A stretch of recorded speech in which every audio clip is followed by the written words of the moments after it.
ছাত্র জনতার বিক্ষোভের মুখে পতন হওয়া আওয়ামী সরকার প্রধান সাবেক প্রধানমন্ত্রী শেখ হাসিনা ও তার ছোট বোন শেখ রেহানার ব্যাংক হিসাবের তথ্য তলব করেছে বাংলাদেশ আর্থিক গোয়েন্দা ইউনিট। সোমবার 9 ডিসেম্বর বাংলাদেশ ব্যাংকের আর্থিক গোয়েন্দা ইউনিট থেকে বাণিজ্যিক ব্যাংক ও ফাইন্যান্স কোম্পানিগুলোর প্রধান নির্বাহীদের কাছে চিঠি পাঠানো হয়েছে।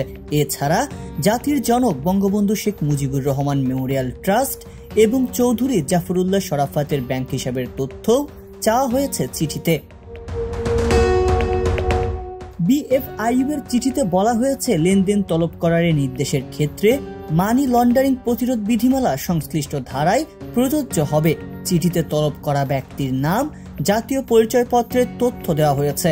বিএফআইইউ এর নির্দেশনায় আরো বলা হয়েছে, হিসাব তলব করা ব্যক্তিদের সংশ্লিষ্ট তথ্য বা দলিল যেমন হিসাব খোলার ফর্ম, কেওআইসি ও লেনদেন বিবরণী চিঠি দেওয়ার তারিখ থেকে 5 কার্য দিবসের মধ্যে বিএফআইইউ-তে পাঠাতে হবে।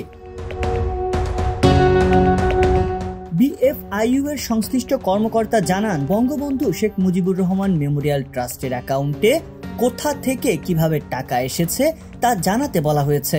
আবার সেই অর্থ পরবর্তী সময়ে কোথায় খরচ হয়েছে, নগদ উত্তোলন হয়েছে কিনা এসব বিস্তারিত তথ্য চাওয়া হয়েছে।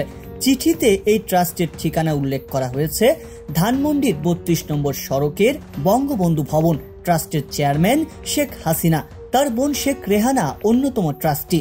এছাড়া অন্য যারা এই ট্রাস্টের সঙ্গে জড়িত কিংবা যেসব অ্যাকাউন্টে ট্রাস্টের হিসাব থেকে অর্থ স্থানান্তর হয়েছে বা জমা হয়েছে তাদের তথ্য দিতে বলা হয়। ব্যাংকগুলোতে পাঠানো বিএফআইইউ এর আরেক চিঠিতে গোপালগঞ্জের বাসিন্দা ও ধারাভাষ্যকর চৌধুরী জাফরুল্লাহ শরাফত, তার ভাই চৌধুরী হাবিবুল্লাহ শরাফত, তাদের মা ডালিয়া চৌধুরীর হিসাবেরও তথ্য চাওয়া হয়েছে। এর আগে তাদের আরেক ভাই ও পদ্মা ব্যাংকের সাবেক চেয়ারম্যান চৌধুরী নাফিস শরাফতের ব্যাংক হিসাব জব্দ করে বিএফআইইউ। তাদের পরিবার শেখ হাসিনা পরিবারের সঙ্গে অত্যন্ত ঘনিষ্ঠ হিসেবে পরিচিত। ছাত্র জনতার আন্দোলনের মুখে গত 5 আগস্ট আওয়ামী সরকারের পতনের পর প্রায় 550 ব্যক্তি ও প্রতিষ্ঠানের ব্যাংক হিসাব জব্দ করেছে ফিনান্সিয়াল ইন্টেলিজেন্স ইউনিট।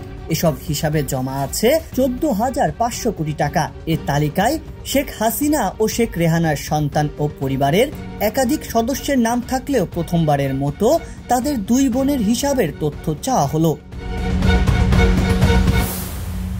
সংবাদ, ফিচার ও অনুষ্ঠানের জন্য ভিজিট করুন সংবাদ প্রকাশের ওয়েবসাইট এবং যুক্ত থাকুন ফেসবুক পেজ ও ইউটিউব চ্যানেলের সঙ্গে।